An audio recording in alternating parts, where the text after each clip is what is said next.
नमस्कार साथियों। देखिए, आपकी 27 और 28 तारीख को रीट की जो पात्रता परीक्षा है, तो आप मानकर चलिए कि आपके पास 6 दिन है। आज से अगर आप जोड़ेंगे तो 6 दिन आपके पास में है। तो आपकी जो तैयारी का लेवल है वो किस तरीके से है, आप इस टेस्ट पेपर के माध्यम से आप आकलन कर सकते हैं कि चारों आश्रमों का जो उल्लेख है वो सबसे पहले किस उपनिषद में मिलता है।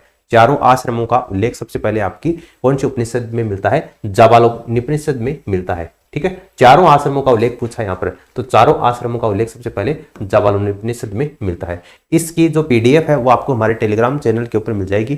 टेलीग्राम चैनल को ज्वाइन करने की लिंक आपको नीचे कमेंट सेक्शन में दे रखी है, वहां पर जाकर आप हमारे टेलीग्राम चैनल को ज्वाइन कर सकते हैं। यहाँ पर मैं जिस तरीके से आप मार्क लगा रहा हूँ, ये मार्क की हुई आपको पीडीएफ आपको हमारे टेलीग्राम चैनल के ऊपर मिल जाएगी। अगला प्रश्न देखिए, प्राचीन साहित्य में निकुंठनाथ पुत्र के नाम से किसे पुकारा जाता था? तो प्राचीन साहित्य में निकुंठनाथ पुत्र के नाम से किसको पुकारा जाता था? महावीर स्वामी को पुकारा जाता था। तो महावीर स्वामी ऑप्शन जो थर्ड है ये इसका करेक्ट आंसर हो जाएगा। उसके बाद में अगला प्रश्न देखिए, मत्स्य महाजनपद की राजधानी कौन सी थी? मत्स्य महाजनपद, मत्स्य महाजनपद की जो राजधानी है वो कौन सी थी आपकी? विराटनगर, जिसको अपन वर्तमान में बेराट के नाम से जानते हैं, ये मत्स्य महाजनपद की राजधानी हुआ करती थी। अगला प्रश्न देखिए, निम्नलिखित स्थानों में से कौन सा स्थान मौर्य साम्राज्य का प्रांतीय केंद्र नहीं था? कौन सा प्रांतीय केंद्र पूछा है, प्रांतीय केंद्र कौन सा नहीं था इनमें से आपको ये बताना है। तो यहाँ पर देखिए, तक्षशिला है ये प्रांतीय केंद्र था, उज्जैनी भी था और तोसाली भी था, लेकिन कौशाम्बी जो है वो आपका प्रांतीय यानी कि सीमावर्ती केंद्र है वो नहीं था। तो इसमें आपका जो कौशाम्बी है ये इसका राइट आंसर हो जाएगा। ठीक है, अगला प्रश्न देखिए, चंद्रगुप्त मौर्य का उत्तराधिकारी कौन बना था? आपको ये बताना है। तो चंद्रगुप्त मौर्य का उत्तराधिकारी कौन बना था? आपका बिंदुसार बना था। ठीक है, बिंदुसार इसका करेक्ट आंसर होगा। अगला प्रश्न देखिए, गौरीशंकर हीराचंद ओझा के अनुसार गुप्त शासक क्या थे? गौरीशंकर हीराचंद ओझा या जी.एच. ओझा के अनुसार गुप्त हैं वो क्या थे? आपके क्षत्रिय थे। ठीक है, क्षत्रिय थे, ऑप्शन डी इसका आंसर हो जाएगा।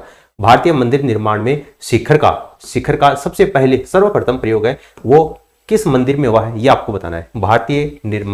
मंदिर निर्माण की जो कला है उसमें सबसे पहले शिखर का प्रयोग है वो देवगढ़ के दशावतार मंदिर में हुआ है। देवगढ़ का दशावतार मंदिर से सबसे पहले शिखर का प्रयोग हुआ है।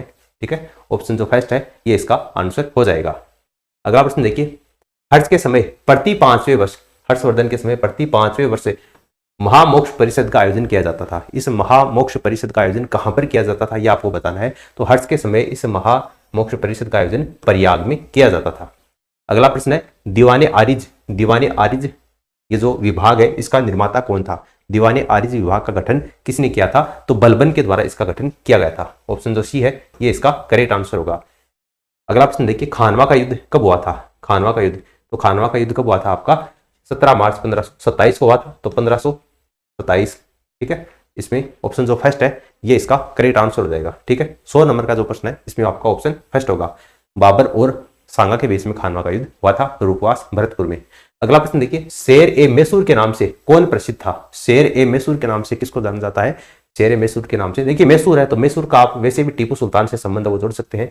मैसूर का कौन था? आपका टीपू सुल्तान था। तो ऑप्शन सी इसका आंसर हो जाएगा।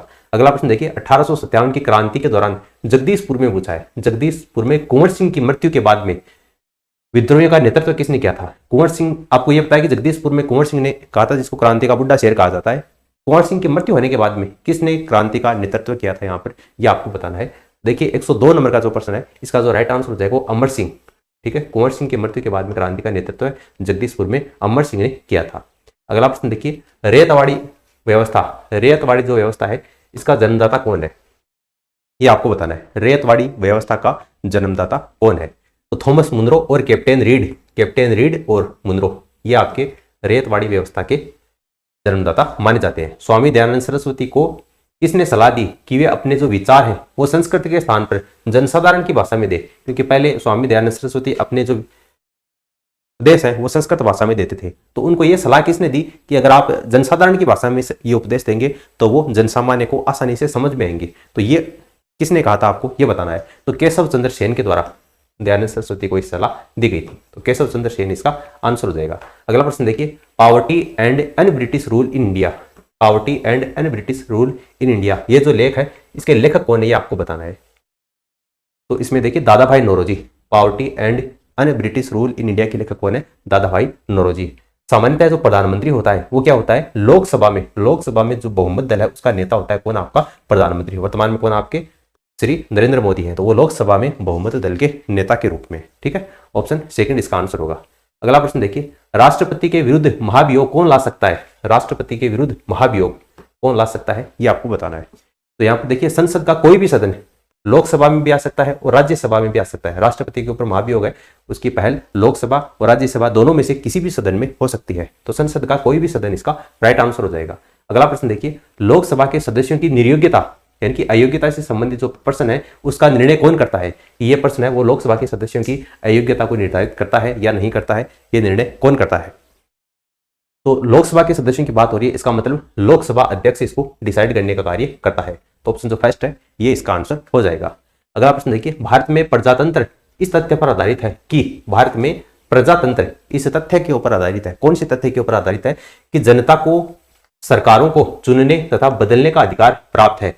प्रजातंत्र का मतलब ही यही होता है। तो आपका ऑप्शन जो थर्ड है सी, ये इसका आंसर हो जाएगा। अगला प्रश्न देखिए, राज्य बाल संरक्षण आयोग का गठन किस धारा के तहत किया गया है?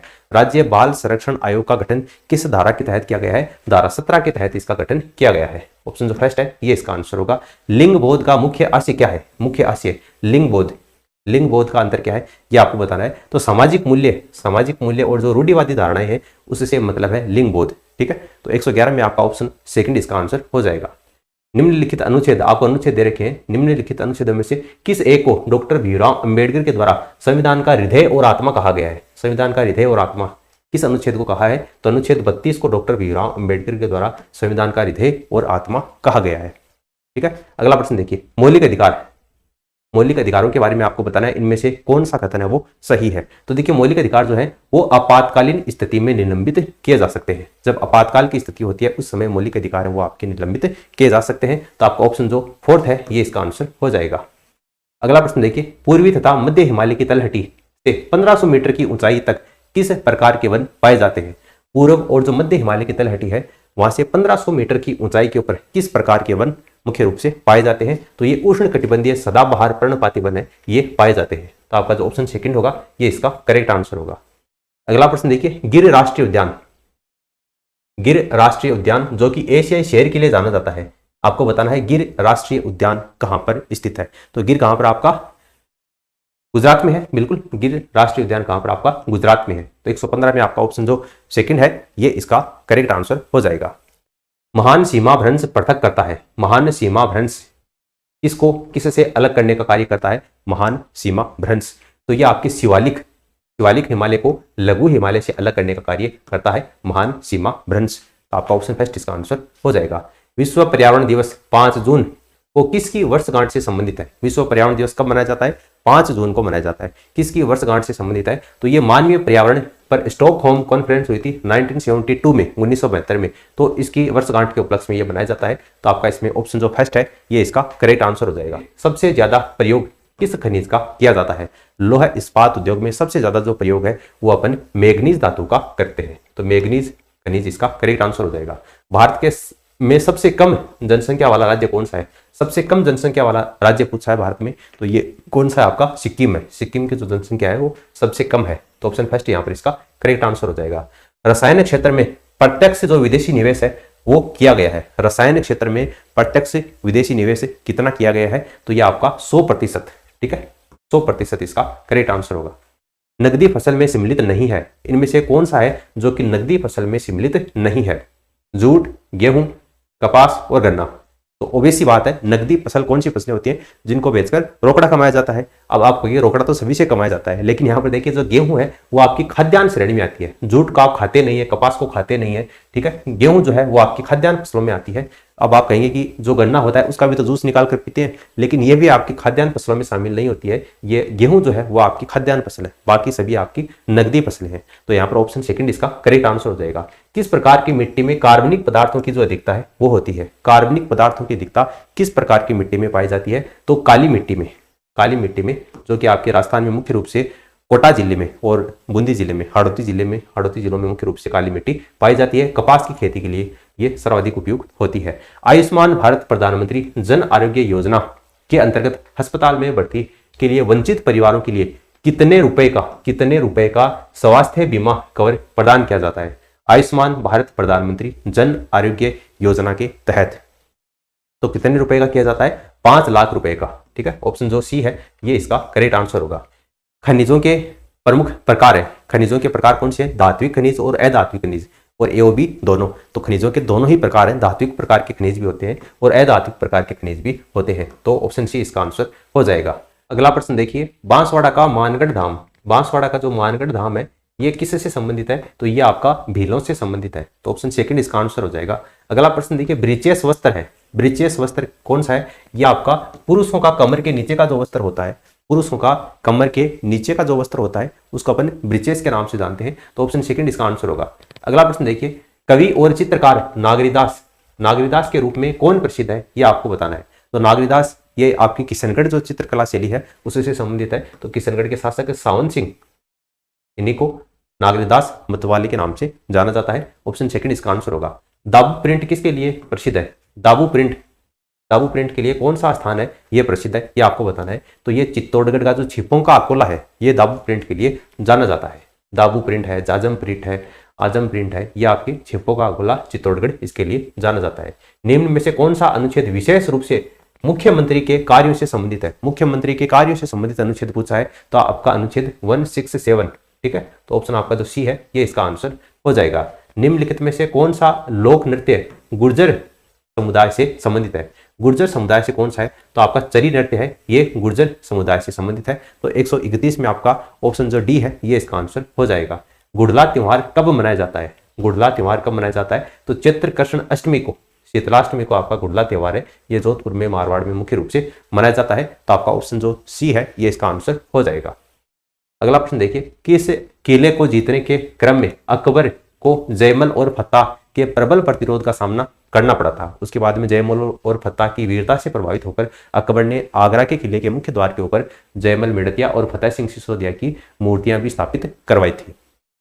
तो कौन से किले को जीतने के क्रम में ये आपको बताना है। तो यहाँ पर देखिए चित्तौड़गढ़ दुर्ग की बात हो रही है। ठीक है, चित्तौड़गढ़ दुर्ग ऑप्शन जो फर्स्ट है ये इसका आंसर हो जाएगा।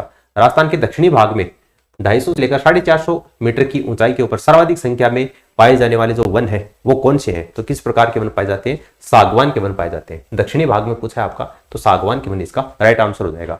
निम्नलिखित ठिकानों में से चौरी कर किसने लगाया था? तो बिजोलिया किसान आंदोलन के अंतर्गत अपन पढ़ते हैं चौरी कर। चौरी कर जो है वो कन्या के विवाह के ऊपर लगने वाला कर था और यह आपका करसन सिंह के द्वारा ये चौरी कर लगाया गया था। करसन सिंह के बाद में कौन बने थे? आपके पृथ्वी सिंह बने थे और पृथ्वी सिंह ने तलवार बधाई कर लगाया था, जबकि चौरी कर किसने लगाया था? करसन सिंह ने। अगला प्रश्न देखिए, जनगणना 2011 के अनुसार राजस्थान में जनसंख्या की जो दशकीय वृद्धि दर है वो कितनी है? ये आपको बताना है। राजस्थान में जनसंख्या की दशकीय वृद्धि दर तो 21.31% इसका राइट आंसर हो जाएगा। वर्तमान में राजस्थान में कौन सी संस्था उद्योगों के लिए मूलभूत सुविधा मुहैया करवा रही है? उद्योगों के लिए पूछा है, तो राजस्थान में उद्योगों के लिए जो रिक्को है ये मूलभूत सुविधाएं उपलब्ध करवा रही है। रिक्को इसका राइट आंसर हो जाएगा। रिक्को की फुल फॉर्म भी आपको एग्जाम में पूछी जा सकती है, तो नीचे कमेंट करके फटाफट बता दो कि रिक्को की स्थापना कब हुई थी और रिक्को की फुल फॉर्म क्या है। देखते हैं कितने स्टूडेंट हैं वो पढ़ाई को लेकर सीरियस हैं। अगला प्रश्न देखिए, राजस्थान के किस पड़ोसी राज्य का चंबल परियोजना में हिस्सा है? राजस्थान का कौन सा पड़ोसी राज्य है जिसका चंबल परियोजना में हिस्सा है? आपको पता होगा चंबल परियोजना है वो राजस्थान और मध्य प्रदेश की संयुक्त परियोजना है, तो आपका मध्य प्रदेश जो है वो इस क्वेश्चन का राइट आंसर हो जाएगा। अगला प्रश्न देखिए, जैसलमेर क्षेत्र में जल संग्रहण की जो प्राचीन विधि है उसको किस नाम से जाना जाता है? तो जैसलमेर में जल संग्रहण के लिए प्राचीन विधि है उसको खड़ीन के नाम से जानते हैं।